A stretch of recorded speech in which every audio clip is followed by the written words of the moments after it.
Welcome to Pace TV and another show in the Hobnobbing series. Today we're going to explore the ancient art of glassmaking. It is generally accepted today that the origin of glass lies far back in the prehistory of the Eastern Mediterranean countries, most probably Egypt. The earliest glass vessels certainly owe their origin to that country, probably in the 15th century BC. Before that period, about 5000 BC, beads of stone were glazed by the Egyptians. The earliest glass vessels that can, with some certainty, be dated are three vases with the cartouche of King Thutmose III, who lived between 1501 and 1449 BC. One of these vases is in the British Museum, a second in the Munich Antiquarium, and a third in the Metropolitan Museum of Art in New York. All three are of turquoise blue glass. Tucked away inside a San Diego winery is a wonderful glassmaker named James Stone, who gives new meaning to the term beauty. James, few people know the process of glassmaking. Can you take us through the steps? I can. First, I'd like to say that a few people know that glassmaking originated over 5,000 years ago. They found archaeological evidence of glassmaking, the furnaces and the tanks where they made glass in the city of Ur, which most people know as the city of Babylon. Oh. So the origins of glassmaking are ancient. It's the second oldest man-made process known to man.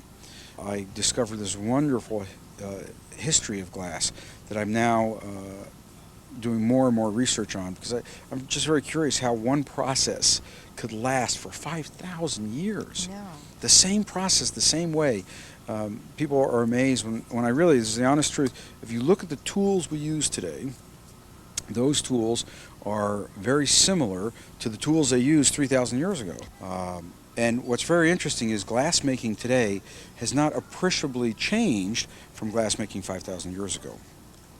5,000 years ago, the glass was made of sand and potash and calcium, and it was made on the shores of the Mediterranean, where they had the sand from the Mediterranean Sea and the calcium from the shells and potash from a very specific swamp plant that they harvested and burned and turned to ash.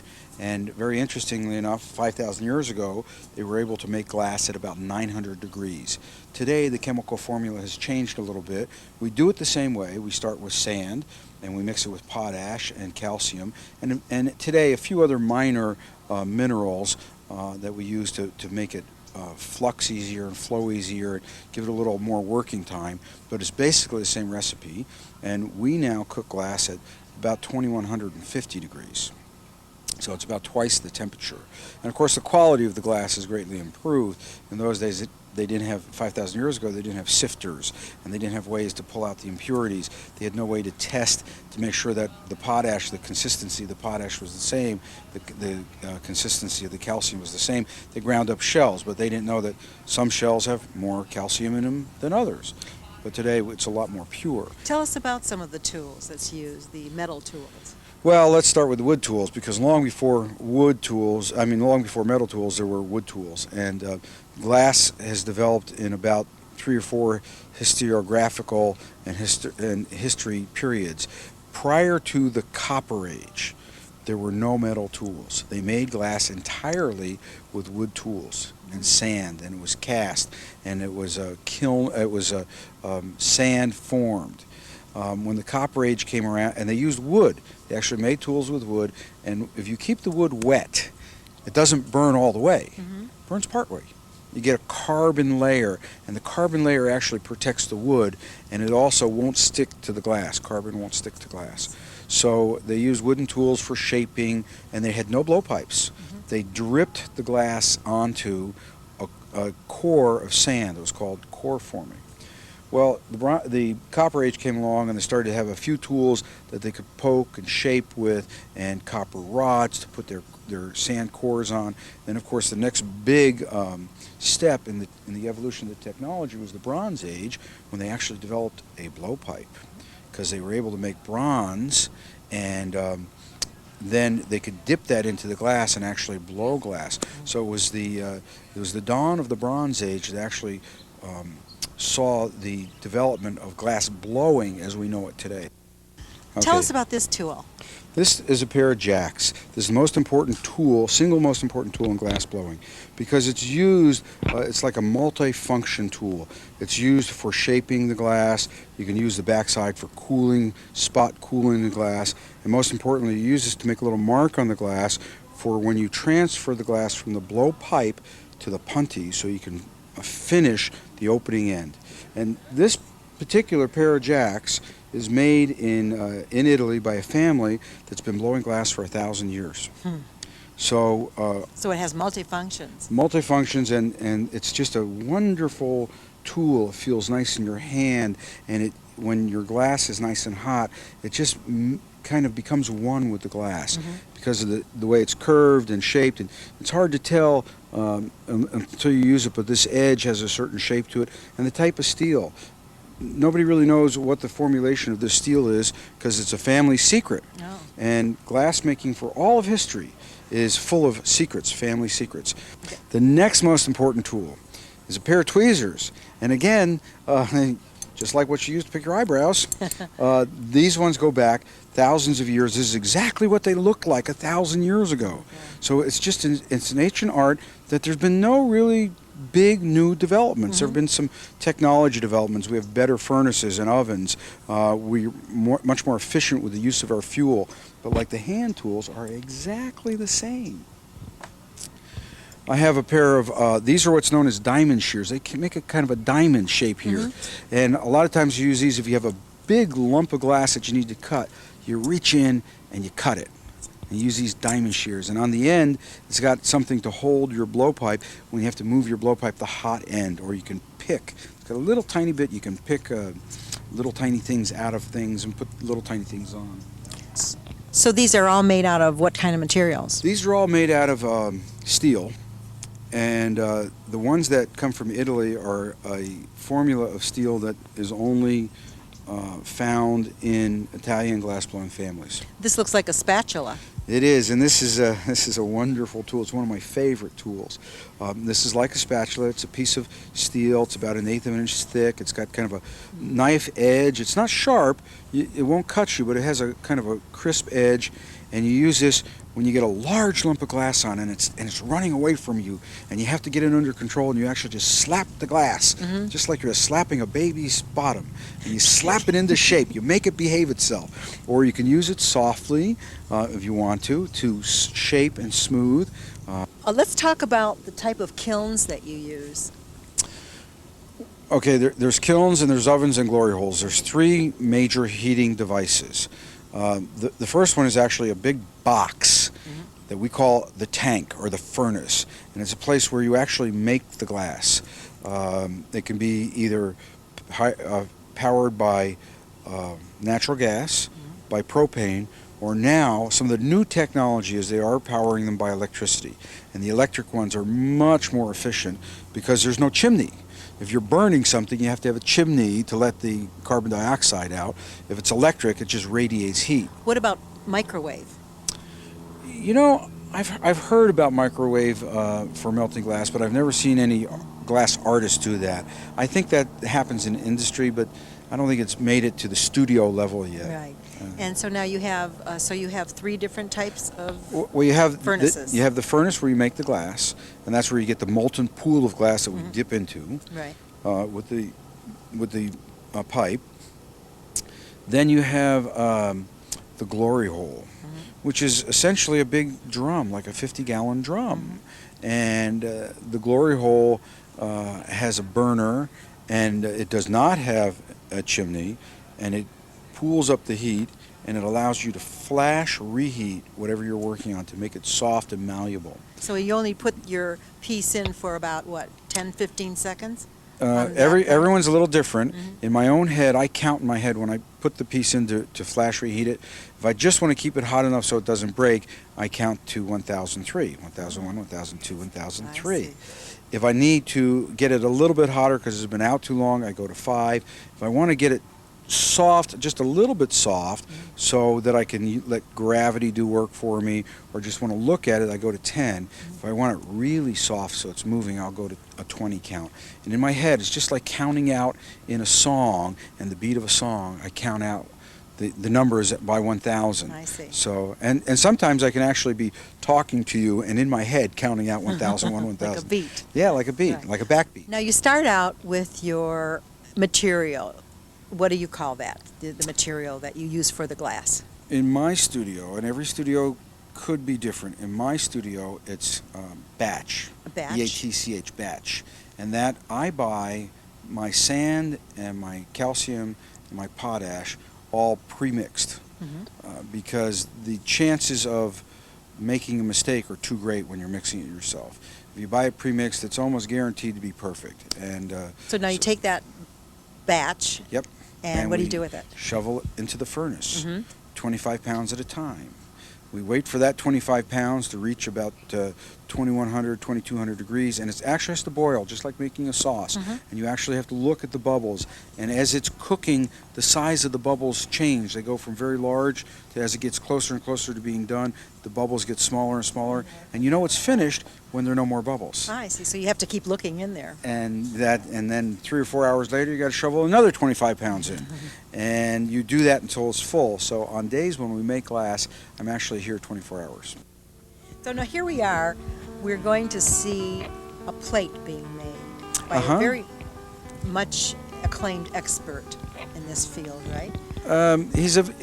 Expert is probably not exactly the term, but he's a very experienced artist who has worked for a lot of very famous people and has a particular skill in this style of plate making called encalmo. And an encalmo plate or vase is one where you have separate colors that are blown in separate bubbles and opened up and assembled together hot. And what happens is you have a very distinct line between the colors, which is a little bit of clear separating them. So it's a very dramatic look. And that's a very hard skill to have, because you actually have 4 people working in a very small confined space. You have 2 different bubbles going on at once. The guy who's holding the largest pipe has to keep that bubble and that pipe hot enough so it doesn't crack, but not too hot so it doesn't lose its shape. And you keep adding onto it, and it gets heavier and heavier, and somebody has to come in and help him out and take that responsibility for a time. So it's a long, tedious process. So you go in from one furnace to another also, right? Well, we start with pre-mixed color. And that color, the color we use is either made in Germany, Australia, or here in America. And it's formulated so that chemically it works with our glass. And we have to bring that up to 900 degrees before we even start. Slowly. If we bring it up too quickly, it explodes. I see. So we start with a big bar of color that we melt, and then we put that over a clear bubble. And then we have to encase that in clear glass, and that's all happening in the glory hole for flash melting, and in the tank where we gather more clear glass. I see. And then when we're all done making the piece, we put it into another device called a leer, and the leer allows us to hold it at 900 degrees until all the temperatures and internal stresses equalize. And then once they are equalized, we slowly bring it down to room temperature at about 25 degrees an hour until it reaches ambient temperature, so that the stresses have a chance to slowly release out of the glass. When you take it out of the small furnace, just to get it malleable, you put it on a table and roll it. What is that table called? The marver plate. The marver plate. The marver plate, from the French term for marble. When glass blowing, when it went from glass making to glass blowing, they found that they could use a flat piece of highly polished marble to chill the glass and help control it, so that you can force the heat to be where you want it to be in the glass. And so up until probably 200 years ago, the marver plates were all marble, highly polished, very well taken care of and maintained, because you don't want any pits or scratches in them. They're the anchor tool for glass making in the shop. But yours isn't marble. No, you know, now people use Cast iron is a very popular surface. I have a piece of steel, and my steel has been tempered and hardened from just use. And we clean it every day. We don't use any surface conditioners on it. It's pure steel. The only thing that happens is the hot glass actually makes it smooth. If you go up and touch it, it's very satiny and soft and to the touch. I noticed that the worker uses something to roll the A piece. pad. A pad? What is it made out of? One of the things that happens is in glassmaking, almost everything is done in a very intimate fashion with the glass. The glass blower or the glass maker or the gaffer, the lead gaffer, is in very close physical contact with the glass. In our shop, we use, and all shops are different. In our shop, we use black and white only newspaper. Can't have any color in it. We use about 6 or 8 sheets. It's folded into a little pad and is soaked in water so it's wet. And you can actually take that newspaper and put it on your bare hand, and it acts as a pad, a protector, so the heat doesn't go through. What happens is the glass hits the water instantly turns to steam, but blows off between the glass and the newspaper and takes the heat off in the form of steam. So you actually can touch hot glass that's molten and squeeze it and form it with this newspaper between your hand. Doesn't it, the print come off of the paper? No, because the paper, well, first of all, the black and white print versus color print, and there's a big delineation between them. Black and white print is more or less a carbon-based print, has no chemicals in it, and when the temperature from the glass hits it, it just instantly turns to carbon, which, as you remember, carbon doesn't stick to glass. It's slippery. Ah, I see. And so it just becomes part of the carbon process. But now color print, on the other hand, that's another story. Color print contains lots of additives and chemicals, in particular selenium. If you use color print, when the color print hits the hot glass, it immediately vaporizes and the selenium comes out into the air, and if you breathe it, you die. Just one of the many dangerous aspects of glass blowing. I recently heard somebody refer to glass blowing as the extreme sports of the art world. That's true. Because everything about it is extreme. In the glass making field, even if you're working with tiny little small making beads on a torch, there are all kinds of dangers. Dangers of fire, dangers of burn, dangers of explosions, dangers of poisoning. It's very common for glass makers who don't take protective care of themselves to have kidney failure and adrenal gland failure and cataracts. So we're always very aware of, you got to wear your protective glasses that filter out the ultraviolet and infrared rays. When you're around particulate matter that becomes airborne, you have to wear a dust mask or a filter. Do you breathe it in? You can.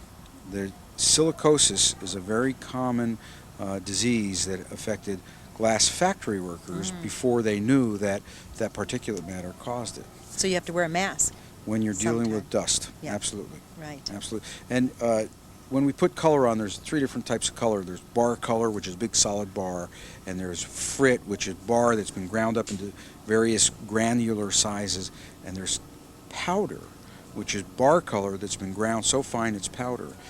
We don't use powder in our shop because you have to have a very special exhaust fan and hood, like in a restaurant, because that powder becomes airborne very easily, and if you don't exhaust it through a filter, it ends up in the air. It reminds me of plastic. They either use it in pellets or sheets or ground up powder. I'm sure Never they're in the chemical form. Right. The crack-off box is kind of an interesting place, and it's not the crack-off box that's interesting, it's the crack-off that's interesting. The crack-off is a move that we have that when we're transferring a piece of glass from one pipe to a punty, from punty to punty, or when we're finished and we have to take it off the punty and put it away. And the crack-off is one of those areas that's very dangerous. You can spend an hour, 2 hours, 3 hours. There's actually an artist I know who, when he was making glass, he no longer makes glass, would work on a piece for 24 hours. He had a bunch of assistants, and they'd work on a piece, and at one point he would go and take a break and have dinner and take a nap and come back 4 or 5 hours later and they're still working on it. And you invest a lot of time into it. And you invest a lot of your emotion into the piece and your personality. And at the crack-off, it's critical you get it right, because the crack-off, if it goes wrong, the piece is gone. Sometimes you'll get a crack that runs through the whole piece. Sometimes the crack-off is so jarring it knocks the piece off the pipe. So it's the process of taking the piece off of the pipe is the Right. crack, and you do it with what kind of an instrument? Everyone is a little different. I personally use a file that I dip in water, and I file the little jack line that we use the jacks on. Christopher, who's my lead gaffer and runs my pipe for me, he uses the tweezers, and the tweezers have a little dish in them, and you can get a little water in the tweezers, and he puts a little spot of water right where he wants to crack it off. There are people who just blow on it, get it so cold, they know exactly how cold it needs to be just before it's going to break, and then they just tap the pipe and it comes off. We work as a team.